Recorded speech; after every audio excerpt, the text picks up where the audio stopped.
ഞാൻ സക്കീർ ഹുസൈൻ. സക്കീർ സ്റ്റോറീസ് എന്ന എൻ്റെ യൂട്യൂബ് ചാനലിലേക്ക് സ്വാഗതം. തിരുവിതാംകൂറിലെ സെറ്റിൽമെൻറ്റ് പട്ടയം എന്ന പേരിൽ നേരത്തെ നമ്മളൊരു വീഡിയോ ചെയ്തിരുന്നു. തിരുവിതാംകൂറിൽ കണ്ടെഴുത്ത് നടത്തി ഭൂനികുതി നിശ്ചയിച്ച് കാര്യങ്ങളാണ് അതിൽ പറഞ്ഞിരുന്നത്. അതിൻ്റെ തുടർച്ചയായിട്ടാണ് ഇന്നത്തെ ഈ വീഡിയോ ചെയ്യുന്നത്. തിരുവിതാംകൂറിൽ കണ്ടെഴുത്ത് പൂർത്തിയാക്കി ഭൂനികുതി നിശ്ചയിച്ച 1910 മുതൽ നാളിതുവരെയുള്ള ആ ഭൂനികുതിയിൽ വന്ന മാറ്റങ്ങൾ എങ്ങനെയാണെന്നാണ് ഈ വീഡിയോയിലൂടെ നാം പരിശോധിക്കുന്നത്.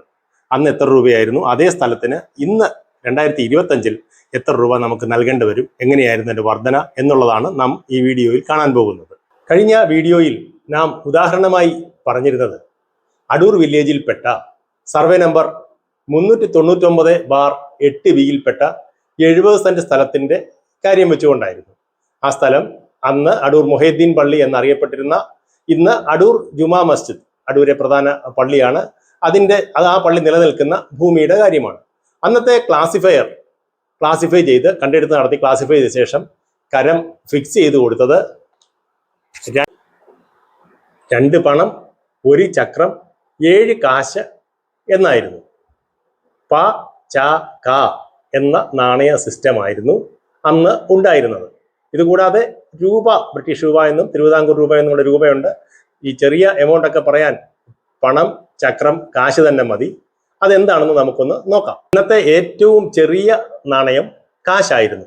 16 കാശ് ചേരുമ്പോൾ 1 ചക്രവും, 4 ചക്രം ചേരുമ്പോൾ 1 പണവും, 7 പണം ചേരുമ്പോൾ 1 രൂപയുമായി. 28 ചക്രമാണ് 1 രൂപ.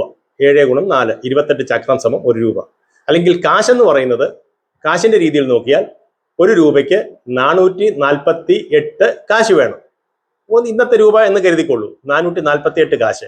അപ്പോൾ നമ്മൾ ഈ പൈസ കണക്ക് കൊണ്ടുവന്നാൽ 1 കാശെന്ന് പറഞ്ഞാൽ 0.223 പൈസയേ ഉള്ളൂ.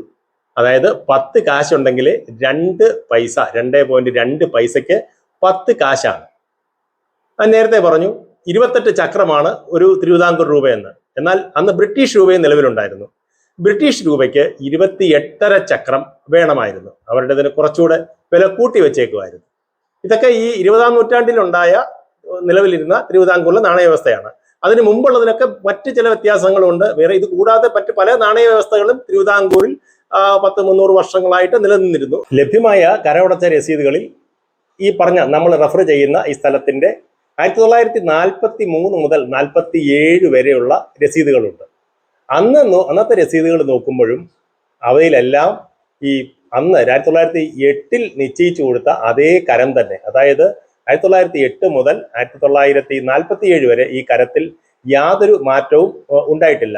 അതെല്ലാം 2 പണം 1 ചക്രം 7 കാശ് എന്ന രീതിയിൽ തന്നെ തുടർന്നു. പൈസ രീതിയിൽ കൊണ്ടുവന്നാൽ അത് 34 പൈസ എന്ന് നമുക്ക് വേണമെങ്കിൽ പറയാം. 70 സെന്റ് സ്ഥലത്തിന് 34 പൈസയായിരുന്നു 1908 മുതൽ 1947 വരെ ഉണ്ടായിരുന്നത്. മലയാള അക്കങ്ങളിലാണ് എല്ലാ കാര്യങ്ങളും എഴുതിയിരുന്നത്. അക്കങ്ങൾ മലയാളത്തിൽ എന്നതുപോലെ തന്നെ നമ്മുടെ തീയതി ഇട്ടേക്കുന്നത് കൊല്ലവർഷം എന്ന് നമ്മൾ പറയുന്ന ആ തീയതികളാണ് ഇട്ടിരിക്കുന്നത്. അന്നത്തെ ഈ രസീതുകളൊക്കെ എഴുതപ്പെട്ടിരിക്കുന്നത് നമ്മൾ നോക്കിക്കഴിഞ്ഞാൽ പെൻസിൽ കൊണ്ടാണ്. അപ്പൊ അന്ന് പെൻസിൽ കൊണ്ട് എഴുതിയ ആ രസീതുകൾ ഇപ്പോഴും മായാതെ വ്യക്തമായി വായിക്കത്തക്ക രീതിയിൽ നമുക്ക് കാണാവുന്നതാണ്. 1943 മുതൽ ഈ പണം എന്നുള്ള വിനിമയ നിരക്കങ്ങ് മാറ്റി. നമ്മുടെ രസീതുകളിലൊക്കെ പിന്നെ രൂപ, ചക്രം, കാശ് എന്ന രീതി മാത്രമേ ഉള്ളൂ.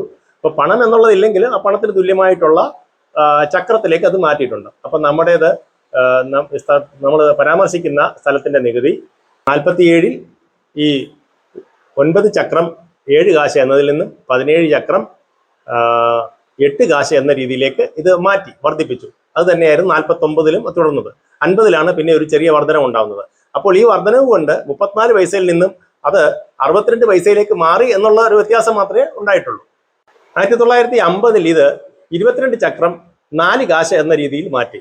അപ്പോൾ മൊത്തം വർദ്ധിപ്പിച്ച തുകയെന്ന് പറയുന്നത് 79 പൈസയായിട്ട് മാറി. അപ്പോൾ 34 പൈസയിൽ നിന്നും 62ആയി, 62-ൽ നിന്നും 79 പൈസയായിട്ട് മാറി 1950. 1951-ലാകട്ടെ ഈ ചക്രവും കാശും ഒക്കെ മാറി. അപ്പോൾ രൂപ, അണ, പൈസ, അണയുടെ കാര്യമൊക്കെ നമുക്കറിയാം. 4 അണ, 8 അണ, 12 അണ, 16 അണ, 16 അണയാണ് 1 രൂപ. 4 അണയുടെ കാര്യമൊക്കെ നമ്മൾ പഴയ ആളുകളൊക്കെ കേട്ട് കാണും. എൻ്റെയൊക്കെ ചെറുപ്പത്തിൽ 4 അണ, 8 അണ എന്നുള്ളതൊക്കെ തന്നെയായിരുന്നു പറയുന്നത്. അന്നത്തെ ഒരു ചെറുപ്പത്തിലുള്ള ഒരു പാട്ട് തന്നെ നമുക്കറിയാം.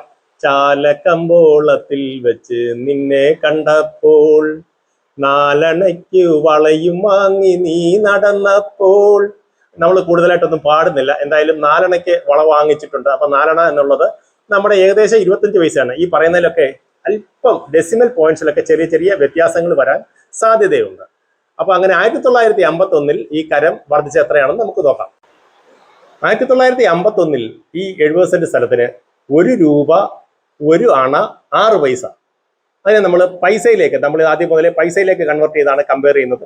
112 പൈസ. അപ്പം 34 പൈസയെ തുടങ്ങിയത് 112 പൈസ വരെയായിട്ട് മാറി. 1954 മുതൽ 56 വരെ ഇത് 1 രൂപ 3 അണ 9 പൈസയായിട്ട് മാറി. ചെറിയ വർധനവ് വീണ്ടും ഉണ്ടായി. അതായത് 128 പൈസ 128 പൈസയായിട്ട് വർദ്ധിച്ചു 56 വരെ. 1950 രസീത്, കരമടച്ച രസീത് നമ്മൾ പരിശോധിച്ചു കഴിഞ്ഞാൽ അതിനകത്തൊക്കെ തമിഴ് ഭാഷയിലും കൂടെ കാണാൻ പറ്റും. അന്ന് നമുക്കറിയാമല്ലോ, കേരളത്തിന്റെ അല്ലെങ്കിൽ തിരുവിതാംകൂറിന്റെ ഭാഗമായിരുന്നു കന്യാകുമാരി ജില്ല. ഇന്നത്തെ നാഗർകോവിൽ, കന്യാകുമാരി ഭാഗങ്ങളൊക്കെ അന്ന് നമ്മുടെ കേരളത്തിന്റെ അല്ലെങ്കിൽ അന്ന് നമുക്ക് തിരുവിതാംകൂറിന്റെ ഭാഗമായതിനാലാണ് ഇങ്ങനെ ഒരു തമിഴ് അക്കങ്ങൾ കൂടി നിർബന്ധിതമായിട്ട് ഉണ്ടായിരുന്നത്. നമുക്ക് ഈ നാണയങ്ങളെ കുറിച്ച് ചില വിവരങ്ങളോട് നോക്കാം. ഈ കാശ് എന്ന് പറയുന്ന ഏറ്റവും ചെറിയ നാണയം ഉണ്ടാക്കിയിരുന്നത് ചെമ്പ് കൊണ്ടാണ്. ചെമ്പ് നാണയങ്ങളാണ്. 1 കാശ്, 2 കാശ്, 4 കാശ്, 8 കാശ്, 1 ചക്രം, അതായത് 16 കാശ് എന്ന കാശിന്റെ നാണയങ്ങൾ ചെമ്പ് നാണയങ്ങളാണ്. ചക്രം 2 ചക്രം, 4 ചക്രം. 4 ചക്രം എന്ന് പറഞ്ഞാൽ 1 പണം. അതേപോലെ 1/2 രൂപ, 1 രൂപ എന്നുള്ളതൊക്കെ വെള്ളി നാണയങ്ങളായിരുന്നു.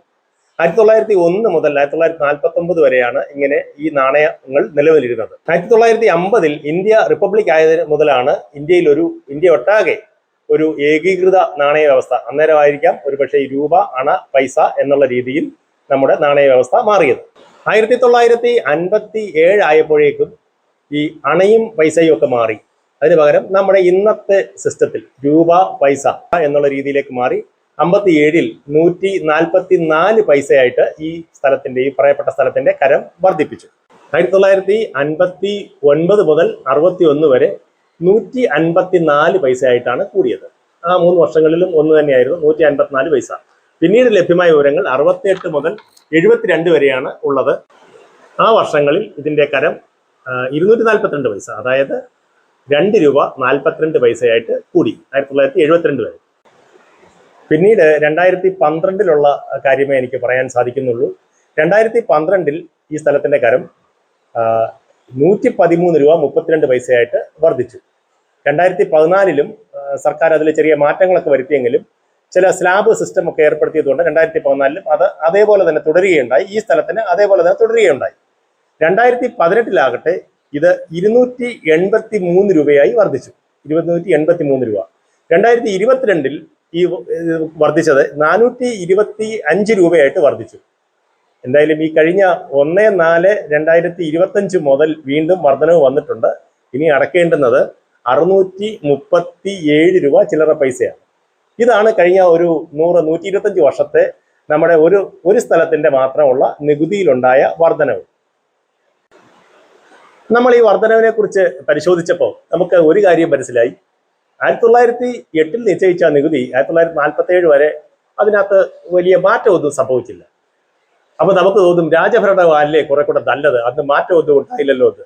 ഇപ്പോഴും രാജഭക്തിയുള്ള ഒരുപാട് ആളുകൾ നമ്മുടെ നാട്ടിലുണ്ട്. വേണ്ടി വന്നാൽ ഇന്നും വഞ്ചീശമംഗളം എന്താണെന്നൊക്കെ നമുക്ക് അടുത്ത വീഡിയോയിൽ നോക്കാം.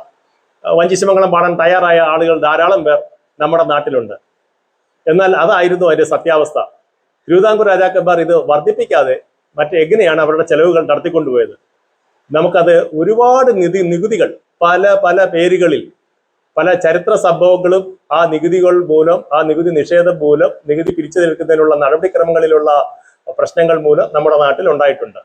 ആ നികുതികളുടെ പേരുകളൊക്കെ തന്നെ വളരെ രസകരമാണ്. ഈ നികുതികളൊക്കെ തീർച്ചയായിട്ടും ഇപ്പോൾ നമ്മുടെ വീഡിയോയുടെ ലെങ്ത് കുറച്ച് കൂടിപ്പോയത് കൊണ്ട് നമുക്ക് മറ്റൊരു വീഡിയോയിൽ ചർച്ച ചെയ്യാം. ഇത്ര നേരം നമ്മൾ പറഞ്ഞ ഈ കാര്യങ്ങളിൽ നിങ്ങൾക്ക് കൂടുതലായി മറ്റെന്തെങ്കിലും കാര്യങ്ങൾ അറിയാമെന്നുണ്ടെങ്കിൽ, അല്ലെങ്കിൽ ഞാൻ പറഞ്ഞതിൽ എന്തെങ്കിലും മാറ്റങ്ങൾ വരുത്തേണ്ടതായിട്ടുണ്ടെങ്കിൽ നിർദ്ദേശങ്ങളും അഭിപ്രായങ്ങളും ഒക്കെ കമന്റ് രൂപത്തിൽ രേഖപ്പെടുത്തുക. ഇഷ്ടപ്പെട്ടെങ്കിൽ ഈ വീഡിയോ ലൈക്ക് ചെയ്യുക. ഇത് താല്പര്യമുണ്ടെന്ന് തോന്നുന്നവർക്ക്, ഇത് കേൾക്കാൻ ഇഷ്ടമുള്ളവർക്ക് നിങ്ങൾ ഇത് ഷെയർ ചെയ്ത് കൊടുക്കുക. അതേപോലെ തന്നെ ഇതുവരെ സബ്സ്ക്രൈബ് ചെയ്തിട്ടില്ലാത്തവർ സബ്സ്ക്രൈബും കൂടെ ചെയ്യുക. മറ്റ് വിശദമായ നികുതിയെ സംബന്ധിച്ച ഒരു വീഡിയോ, തിരുവിതാംകൂറിലെ നികുതിയെ സംബന്ധിച്ചുള്ള ഒരു വീഡിയോയുമായി നമുക്ക് വീണ്ടും കാണാം. Okay, by.